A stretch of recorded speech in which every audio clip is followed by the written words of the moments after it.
الحمد لله الذي هدانا لهذا وما كنا لنهتدي لولا أن هدانا الله والصلاة والسلام على سيدنا وحبيبنا محمد بن عبد الله وعلى آله وصحبه ومن تبعه ووالاه. سبحانك لا علم لنا إلا ما علمتنا إنك أنت العليم الحكيم ولا حول ولا قوة إلا بالله العلي العظيم. رب اشرح لي صدري ويسر لي أمري واحلل عقدة من لساني يفقهوا قولي. اللهم اجعل جمعنا هذا جمعا مرحوما وتفرقنا من بعده تفرقا معصوما يا رب العالمين. Alhamdulillah, tuan-tuan dan puan-puan yang dirahmati Allah sekalian, kita rafa'kan syukur kepada Allah Subhanahu wa taala yang masih mengurniakan kepada kita taufik dan juga hidayahnya, juga inayahnya, bantuannya, sehingga kita masih lagi dapat menjadi tetamunya di rumah-rumah Allah yang mulia. Mudah-mudahan segala usaha dan langkah kita itu dirahmati oleh Allah Subhanahu wa taala dan dijadikan sebagai pertimbangan amal, sebagai amal yang benar-benar ikhlas dan makbul di sisi Allah Subhanahu wa taala. Pada malam ini kita sambung beberapa perkara yang disentuh oleh Imam Qayyim al-Jauziyah dalam kitab Fawaidnya. Beliau menceritakan tentang waraknya Umar bin Abdul Aziz, membawa kisah Umar bin Abdul Aziz ini, iaitu Ibnu Sa'ad di dalam kitabnya At-Tabaqat menceritakan tentang Umar bin Abdul Aziz, di antara ulama Islam yang banyak menceritakan tentang kisah-kisah ulama-ulama yang terdahulu, iaitu Ibnu Sa'ad, dan nama kitabnya At-Tabaqat. Jadi kalau di library cari Tabaqat Ibnu Sa'ad, itulah jilid yang besar tentang nama-nama tokoh-tokoh, beberapa nama seorang yang kita tak tahu apa dia punya biografi dia tu. Tabaqat adalah buku biografi tentang ulama-ulama sirah.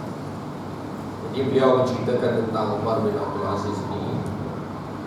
Dia ni apabila dia berpidato atas mimbar, bila dia rasa dia takut dirinya akan datang perasaan ujub, maka dia akan berhenti dan pendekkan dia punya pidato. Itu juga kalau dia menulis dan dia rasa takut datang ujub, maka dia akan berhenti dan mengoyakkan apa yang ditulis. Dan dia berdoa kepada Allah, Allahumma inni a'udzu bika min syarri nafsi. Ya Allah, aku berlindung kepadamu daripada kejahatan nafsu, kejahatan ini. Itu menunjukkan wara'. Wara' ni adalah satu sifat yang berhati-hati dalam perkara yang harus pun, tapi kalau dia takut berlebih-lebih menyebabkan membawa kepada kemurkaan Allah, dia berhenti. Itulah sifat wara'. Wara' ni ada wara' yang wajib. Wara' yang wajib ialah meninggalkan perkara yang haram, perkara yang besar-besar. Perkara yang haram itu wara' yang wajib. Wara' yang digalakkan, yang afdal ataupun yang harus, iaitu wara' meninggalkan daripada berlebih-lebihan dalam perkara yang harus, dalam perkara yang boleh. Tapi kalau dah berlebih-lebih, dia jadi tak elok. Makan berlebih, bercakap berlebih, dan juga rehat berlebih-lebih, tidur berlebih-lebih. Itu semua bercanggah dengan sifat wara'. Jadi dalam konteks ini, wara' Umar bin Abdul Aziz belum datang pun perasaan hujub tu, tapi kalau dia rasa dah nak pergi ke hujub tu, dia mula begitu dia sensitif terhadap perasaannya dan amalannya. Ibnu Qayyim mengatakan seseorang hamba itu apabila mula bercakap dan beramal, maka sudah tentulah dia mencari redha Allah Subhanahu wa ta'ala. Dan untuk itu dia perlu merasakan bahawa apa yang dia katakan dan amalkan itu adalah kurniaan Allah Subhanahu wa ta'ala kepadanya, taufik Allah kepadanya, ya, dan bukanlah daripada kelebihan dirinya semata-mata, ya, ataupun kerana pengetahuannya, fikirannya, ya, kekuatannya.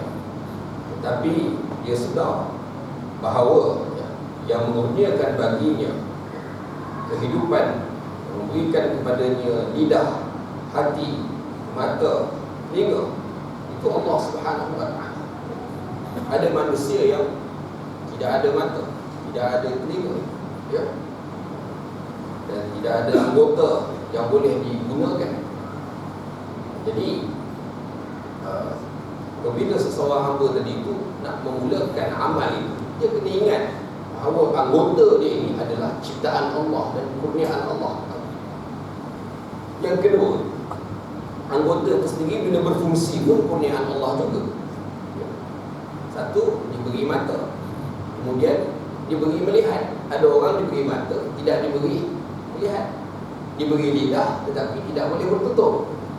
Bisu, orang bisu ada lidah juga, ya. Orang bekak ada telinga juga, tetapi tidak berfungsi. Jadi di situ saja sudah ada dua, iaitu satu, anggota itu sendiri adalah kurniaan Allah. Berfungsinya anggota itu sendiri pun kurniaan Allah Ta'ala. Yang ketiganya, beramal itu sendiri pun terbuka hati itu pun taufik daripada Allah Subhanahu wa ta'ala. Jadi wajarkah orang yang ingat hal ini akan merasakan amal itu daripada diri dia sendiri untuk melahirkan perasaan ujub, ya, hairan dan rasa, ya, bangga terhadap amal itu.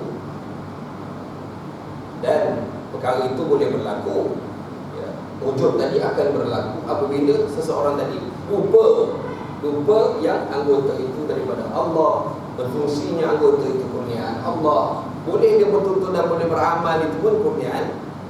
Bila dia lupa yang itu, maka ujub pun akan datang.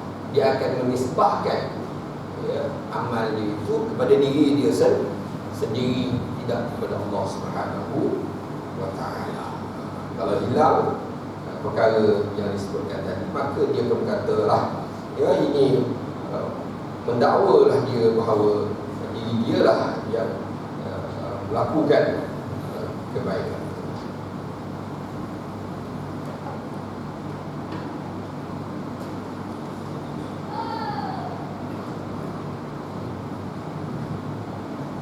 Jadi terkadang-kadang, ya, kalau Allah Subhanahu wa ta'ala itu, ya, dia boleh ingat, ya, kecintaan Allah untuk menjaga dia beramal itu. Terkadang-kadang amal itu dihentikan oleh Allah Subhanahu wa ta'ala supaya dia tidak berterusan, yang akhirnya melahirkan ujub dan takbur itu, yang mendakwa kepada diri. Ketika itu dia akan terasa, sebenarnya amalan ini kurniaan Allah, tak diizinkan Allah, maka tak berlakulah sebagaimana yang dikehendaki, yang dirancang. Baru diingat balik kepada Allah Subhanahu wa ta'ala. Kenapa? Dengan kegagalan usaha terkadang berlaku. Apa yang manusia itu dan inginkan itu tidak tercapai. Di situ baru dia ingat balik. Oh, selama ini aku ingat aku yang buat, rupanya tidak diizinkan oleh Allah Subhanahu wa ta'ala. Maka dia kembalikan balik perkara itu kepada Allah. Jadi ini perlu diingat. Bila seorang melihat amal, kadang-kadang bila dia beramal, amal tadi itu tidak dapat disempurnakan. Kadang-kadang bila kita beramal, amal itu tak habis. Ada pun habis, kalau habis pun tak sempurna. Kadang-kadang amal tadi itu tidak mendatangkan buah, tidak mendatangkan hasil sebagaimana yang dikehendaki. Di situlah, ya, seseorang tadi itu melihat, bahkan Kadang-kadang amal seseorang itu yang dia dapat bukan kebaikan, keburukan pula daripada amal tersebut. Nauzubillah min tadi. Jadi ya, di sini ya, perlulah seseorang hamba dan itu ya, ingat bahawa sekiranya Allah Subhanahu Wa Taala menyayangi seseorang hamba itu, maka dipeliharanya ya, orang itu daripada sifat ujub. Caranya macam mana? Bagaimana cara Allah menjaga hamba itu daripada sifat ujub? Iaitu dengan memberi kesedaran kepada hamba tadi bahawa ya, apa yang dia katakan, apa yang dia amalkan, apa yang dia usahakan itu adalah kurniaan Allah Subhanahu Wa Taala. Bila dia ingat perkara itu selalu ya, maka akan hilanglah insya-Allah daripadanya ya, sifat wujud tersebut. Bahkan orang yang ingat kurniaan Allah tadi itu, dia akan melihat ibadah itu sendiri. Tidak ada apa yang nak dibanggakan, tidak ada apa yang dia nak rasa takjub, hairan terhadap kebolehan dirinya itu. Kerana dia sendiri dapat melihat kekurangan yang ada pada amalan. Macam contohnya solat kita, sudahlah anggota boleh rokok, boleh sujud, itu kurniaan Allah. Boleh beramal, itu pun kurniaan Allah ya. Boleh membaca Quran, itu pun kurniaan Allah Subhanahu Wa Taala. Boleh beramal. Kemudian bila beramal itu pula, hamba tadi itu sedar sembahyang itu dari awal sehingga akhir ada cacat celanya, ada kekurangannya.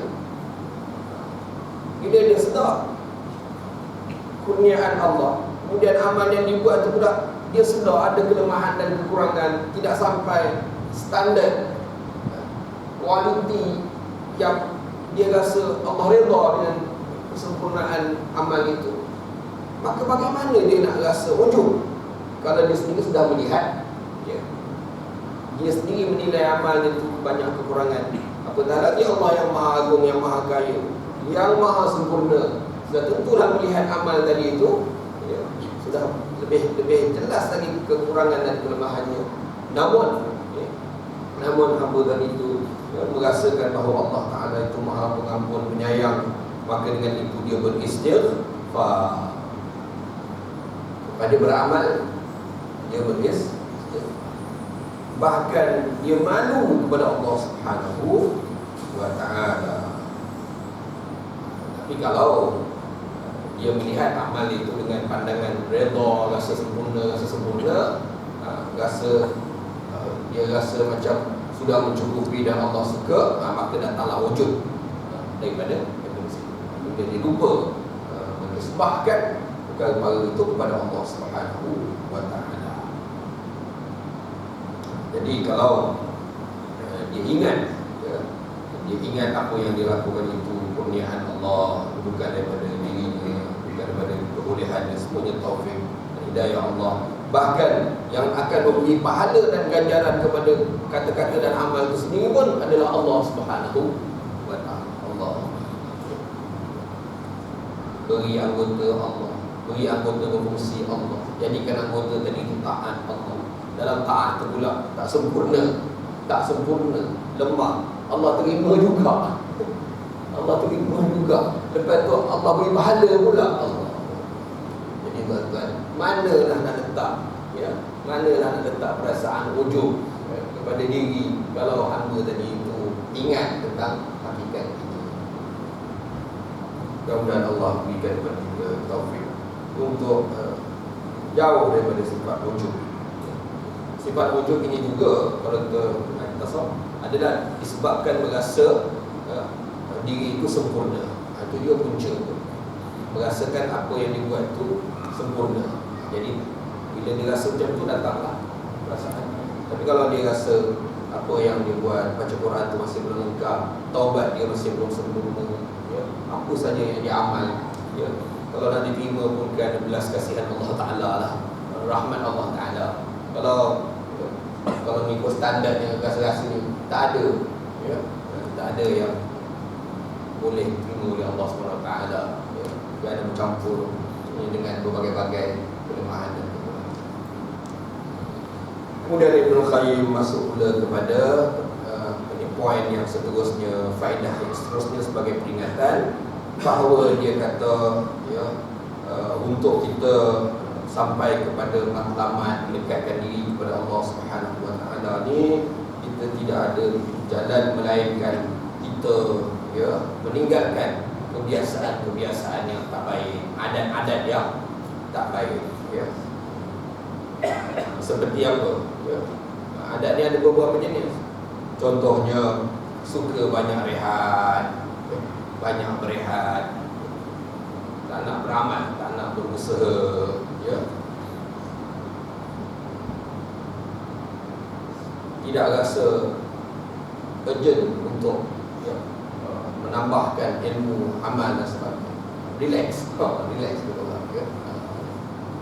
Macamlah hidup tu lama lagi, macamlah, ya, rasanya dah selamat dah, ya. Cabaran-cabaran ke depan tu rasa macam toki je. Dia bagi tasbih, bertangguh-tangguh, taubat bertangguh, ya. Tu membuat kebaikan bertangguh, kadang nak qada ibadat-ibadat yang luput pun bertangguh, ya, semua bertangguh. Ataupun adat-adat yang biasa di dalam masyarakat, ya, yang adat-adat kebiasaan ini kadang-kadang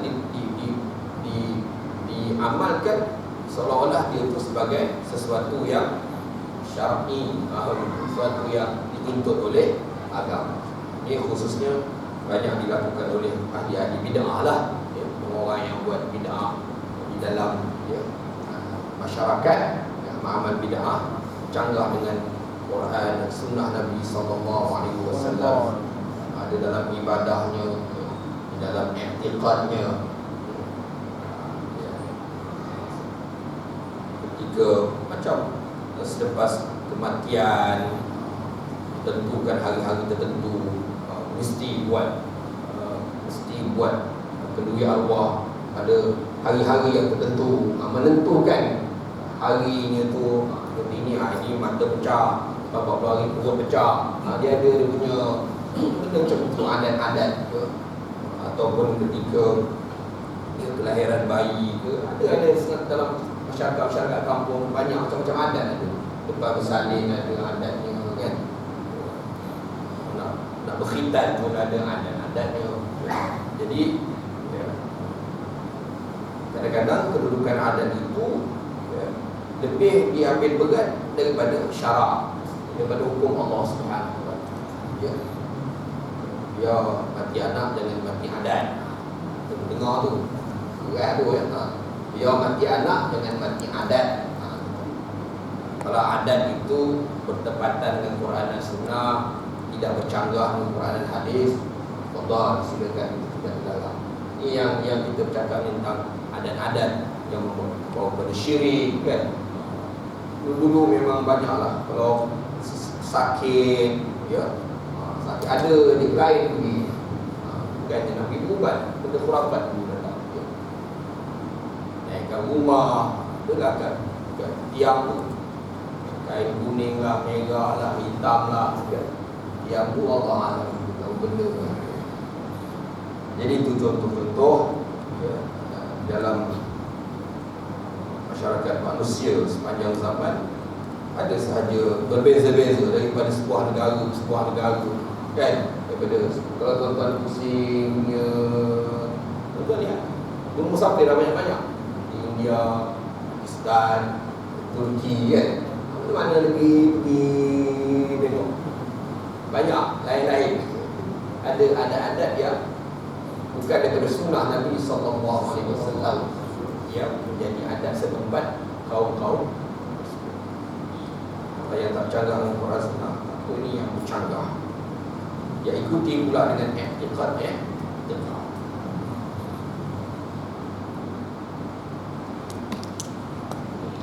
biasanya kata pengarang ini adalah golongan pemimpin-pemimpin. Kadang-kadang di kalangan pemimpin itu ada sifat tersebut membesar-besarkan adat-adat yang bercanggah. Golongan fuqaha, sufiyah, ada yang benar, ada yang salah. Dan mungkin pertama kali ini tu kecil. Dan alhamdulillah kalau di kampung saya tu mandi safar tu dah ambil. Tidak dulu saya kecil tu jeram tu tempat orang datang mandi safar. Tolak kepala akhir bulan safar, Rabu akhir bulan safar, sebenarnya Rasulullah sakit kata dia. Jadi ada bala, jadi tolak bala tu pergi mandi. Adat-adat daripada Melaka datang ke gerak. Dia memang itulah pegang itu Melaka juga. Dia punya kaitan dia sejarah. Jadi waktu safar ni lah anak dara keluar, anak dara yang rumah keluar. Ramadan, bulan Syawal kahwin lah. Mana jumpa di safar tu nampak.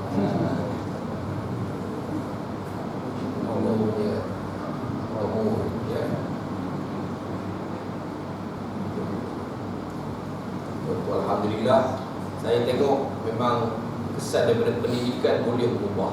Ada adat yang rosak dalam masyarakat pendidikan. Pada masa itu saya tingkatan 1, 2. Saya ingat dalam pelajaran SPM tu diajar hadis la adwa wala tayrata wala safa.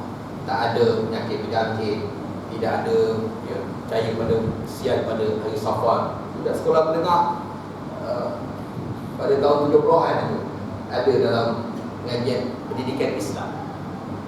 Tapi lama lah, dekat 15 tahun, 20 tahun baru dalam masyarakat dia. Tapi dengan ilmu tu kita nampak masyarakat berubah. Kita boleh sekali itu sikit kita nampak bila orang faham, ilmu tu makin dalam, ramai orang yang balik luar negara mengaji. Baru sikit-sikit adat-adat itu memuja laut dan sebagainya banyak sekali.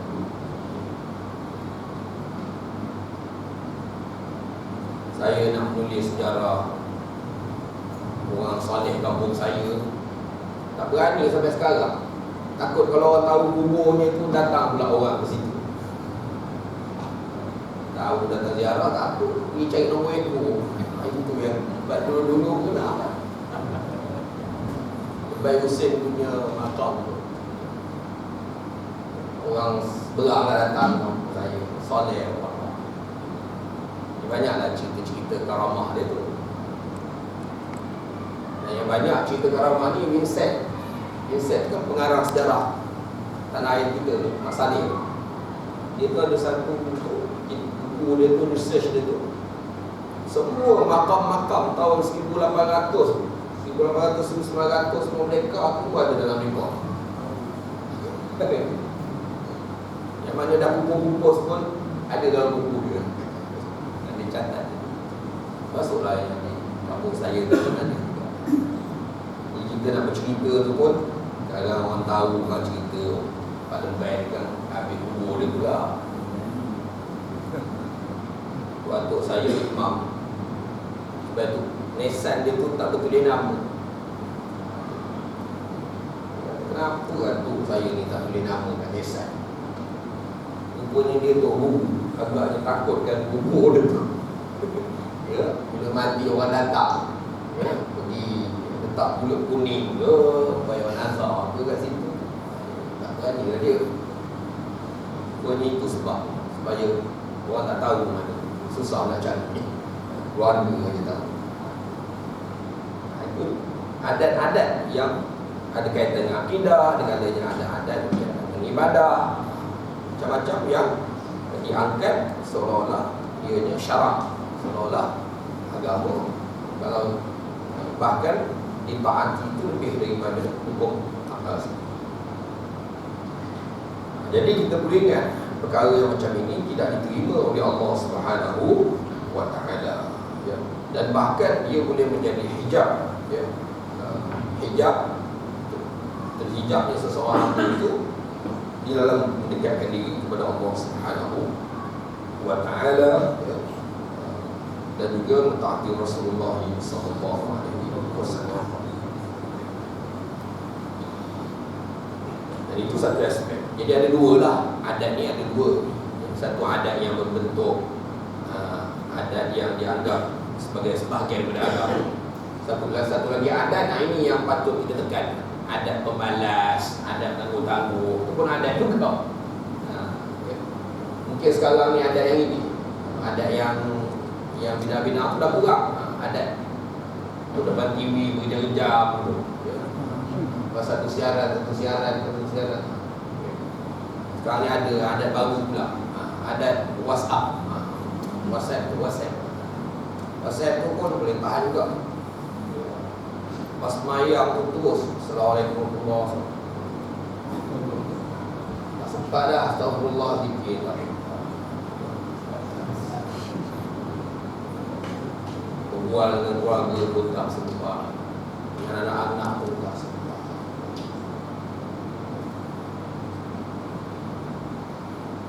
Itu juga halangan-halangan. Bukan sikit. Kalau ambil satu hari itu 2 juzuk mau khatam. Kalau kita kira baris lah, kalau kita baris ayat sebagai. Sebab ni kawan-kawan lama alumni. Alumni universiti, alumni sekolah rendah, alumni sekolah rendah. Kali kita mana dia masuk 400. Mana baca? Tapi ada orang lagi. Orang berdua berbual 40 orang baca. Kan buang masa orang lain. Ini teknologi ni kalau silap guna, dia macam pedang. Boleh manfaat, boleh mudarat. Teknologi bukan salah dia, salah manusia macam mana nak manfaatkan. Itu pun adat juga. Zikir tinggal, baca Quran tinggal, sembahyang tinggal, semuanya tertinggal. Tapi WhatsApp tu tak tinggal. Benar. Tak ada tugas hidup ni, tak sempurna. Okey, seterusnya kata itu satu bab adat. Maknanya nak memperbaiki diri itu tak boleh tidak kena mujahadah, melawan nafsu. Kebiasaan-kebiasaan kita tu perlu diatasi. Macam mana nak buat? Kena berubah sedikit demi sedikit. Maknanya dia nak berubah itu, dia kena azam yang kuat. Azam ni sebagaimana Ibn Qayyim sebut di dalam kitab lain, kena ada dua. Satu azam nak mula, nak berubah. Satu azam nak berterusan, konsisten, nak istiqamah. Itu ni azam nak mula, kadang-kadang ada kau ngaji, kau ceramah, azam lah sehari dua hari, lepas tu patah balik. Salah. Dia nak azam berterusan yang berat juga.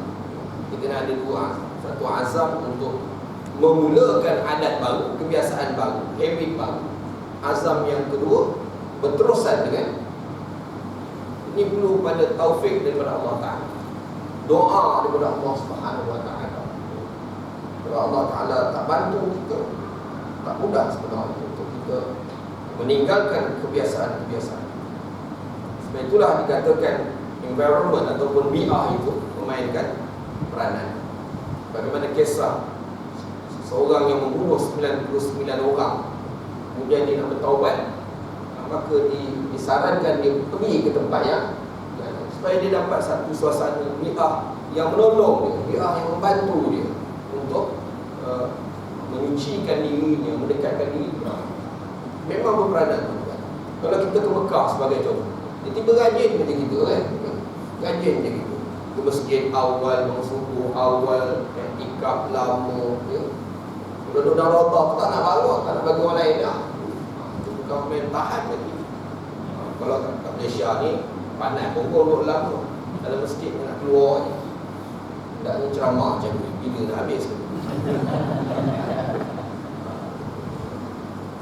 Jadi bi'ah di Madinah tu semua orang berlumba-lumba buat taat.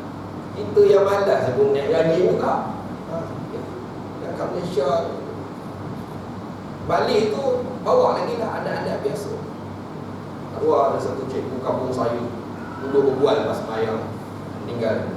Saya ustaz di Mekah ni pergi sembahyang Jumaat pukul 11 lah. Pukul 11. Saya lah yang paling lewat sekali. Pukul 11 tu saya paling lewat lah banding ke kawan saya sekampung semua. Pukul 10 dah pergi lah. Saya 10 lewat. Balik ke Jeram ni saya datang pukul 11 juga macam kat Mekah. Saya lah paling awal. Kau main lama tu nak menunggu zuhur. Beza bi'ah di sini, bi'ah di sana. Jadi peranan suasana itu tuan-tuan, alhamdulillah kita di Shah Alam ni suasana ni dapat dibina ramai Islam, kemudian suasana hidup mudahkan kita ibadah. Balik kampung sini, orang Shah Alam ni kalau balik kampung tak tahan lama dah. Kampung tak ada problem. Dia maghrib tak ada, apa pun tak ada kampung. Ada tak yang beli rumah di kampung? Saya start balik kampung ni ingat macam zaman dulu. Rupanya kampung tak ada apa ke? Dia ingat ada macam orang dulu lah. Kampung saya Jeram ni dulu pekan Jeram. Jeram tu dulu bandar banding kampung lain. Sekarang dia tak bandar, dah ada bandar besar lagi. Dia dah jadi apa ni, dulu dah jadi bukan. Tu semua depan mata kita perhati. Masa kita kecil, kampung kita tu pekan Jeram. Sebab kampung lain lagi mundur. Jadi orang kampung lain tu tak ada masjid, datang sembahyang Jumaat kampung kita.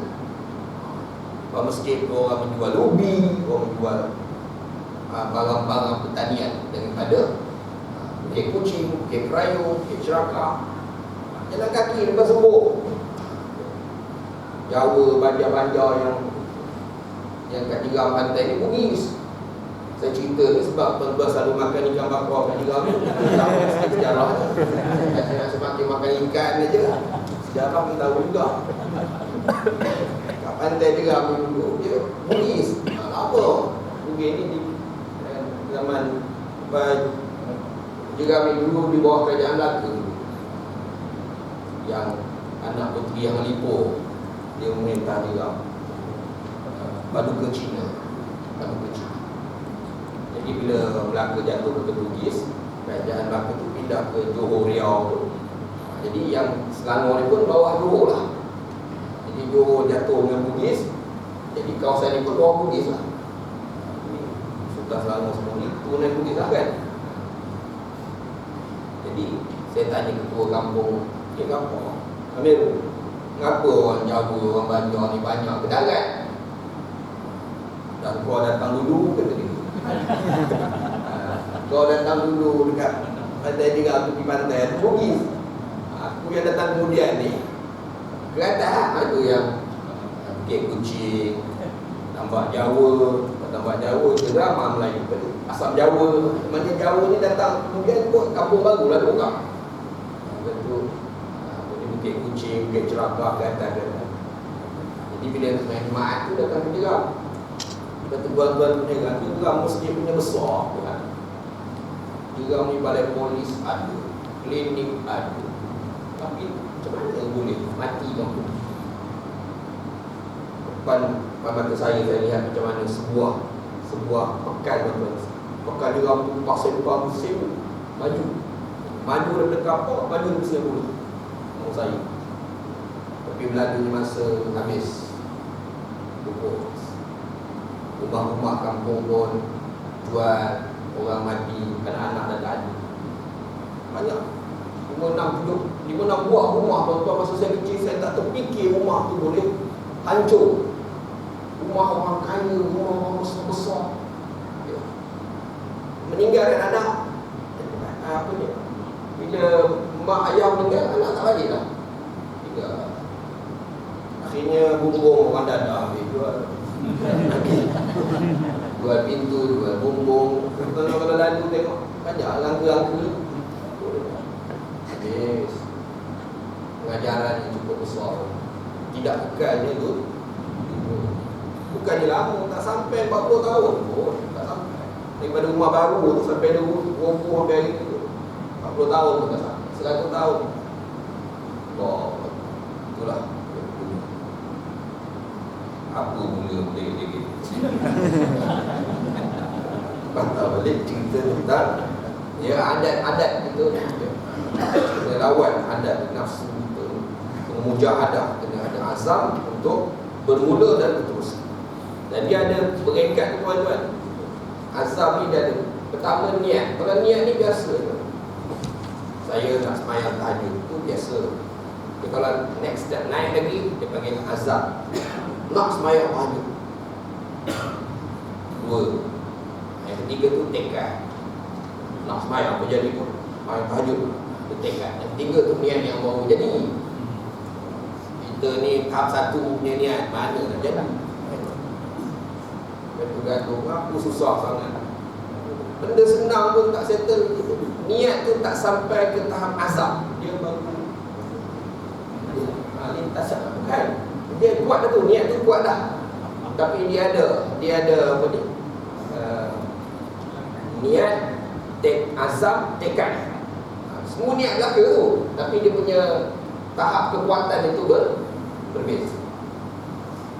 Saya percaya kalau kita sudah sampai tahap tekad tu biasanya jadi, insya-Allah. Jadi baca Quran kita, istiqamah kita kuat sampai tahap. Yalah, orang ada tekad ni naik Gunung Everest pun jadi. Perempuan pun nak pergi kutub utara selatan pun boleh. Kalau kita sampai tahap kita ni, kita sebut benda yang kecil-kecil tu, kita tekad nak tak masuk syurga, nak tak menjadi hamba Allah yang Allah sayang. Itu dulu. Kalau ada yang itu, yang lain tu follow. Kalau yang itu pun ada tak ada sudah. Macam itu je bahasa kita kan, nak taruh pada Allah Ta'ala. Rasa cukup makan, rasanya dah okey dah ni. Tak kuat lah. Bila kita baca cerita wali-wali tu kan, jauh benar lah. Sebab kita tidak ada azam macam itu. Kemudian yang ketiganya, fasal berikut, al-awa'id ataupun halangan-halangan. Jadi itu adat-adat juga halangan. Ada pun halangan-halangan, iaitu berbagai-bagai pencanggahan terhadap tuntutan Allah dan Rasul itu dari segi zahir dan batinnya.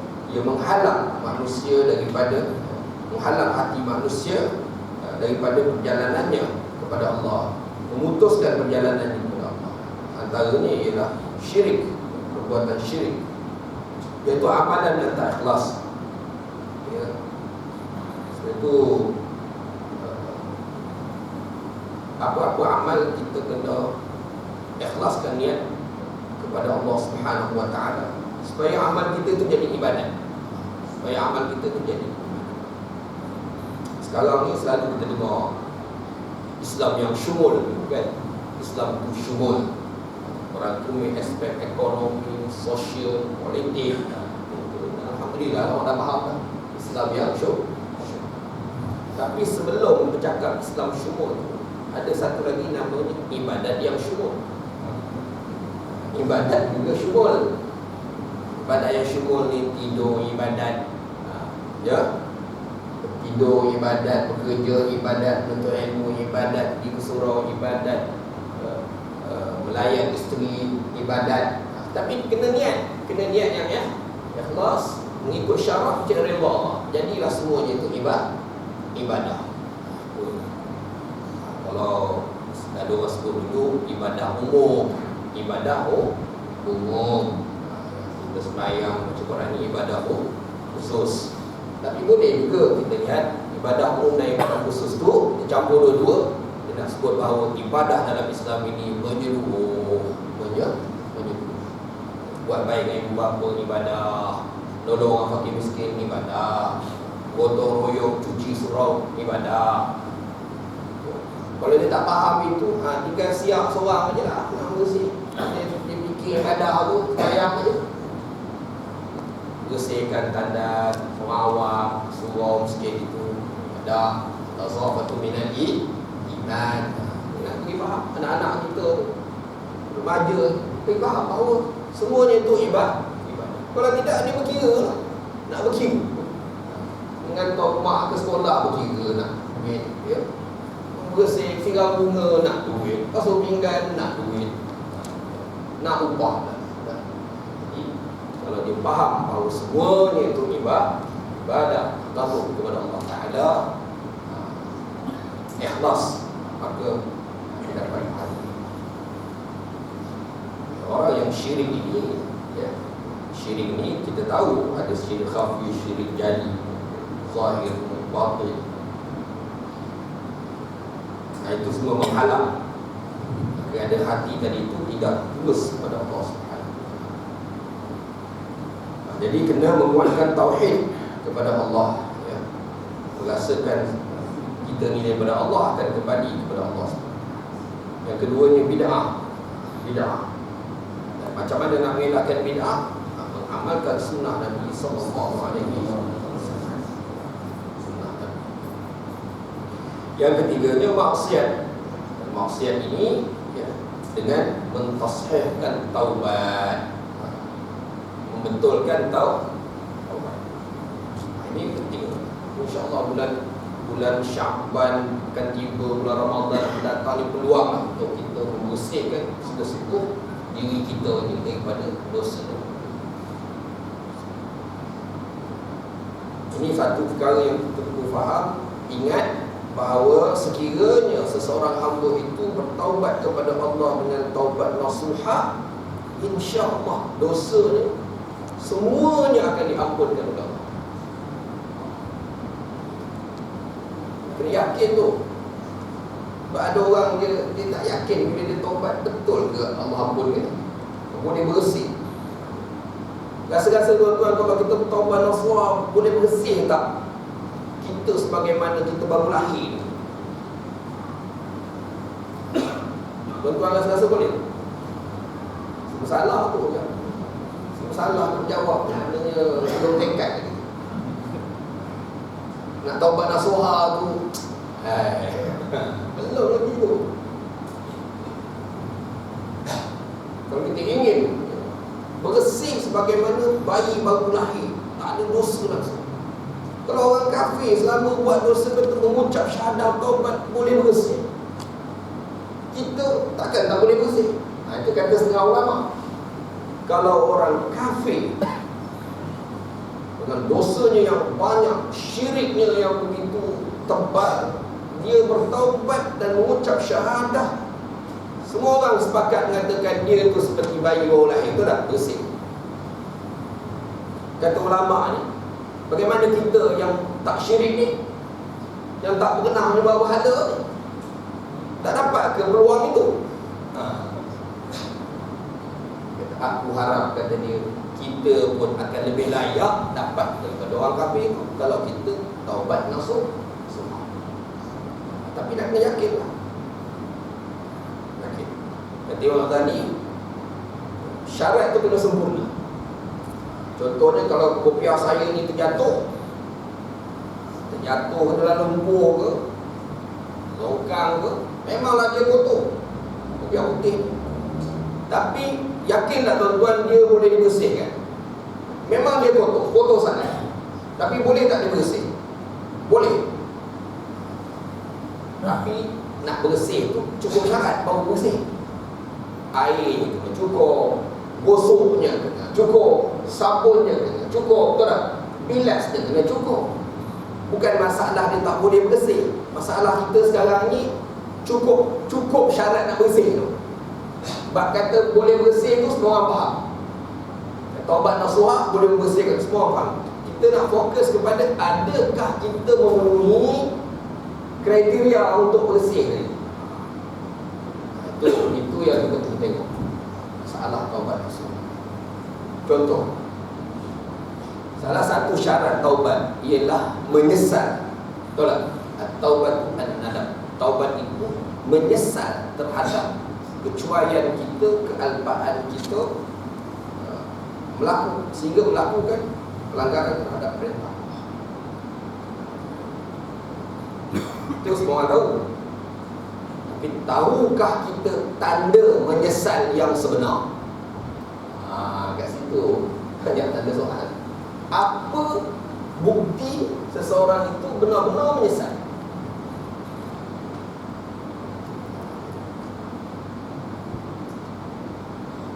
Ya, orang kalau benar-benar menyesal ni tuan-tuan, dia punya jiwa dia tu rasa sempit, rasa macam berat. Itu benar-benar besar. Macam orang yang kita sayang, rasa sedih. Orang yang kita sayang tu meninggal dunia, sedih kita, gemuk hati kita.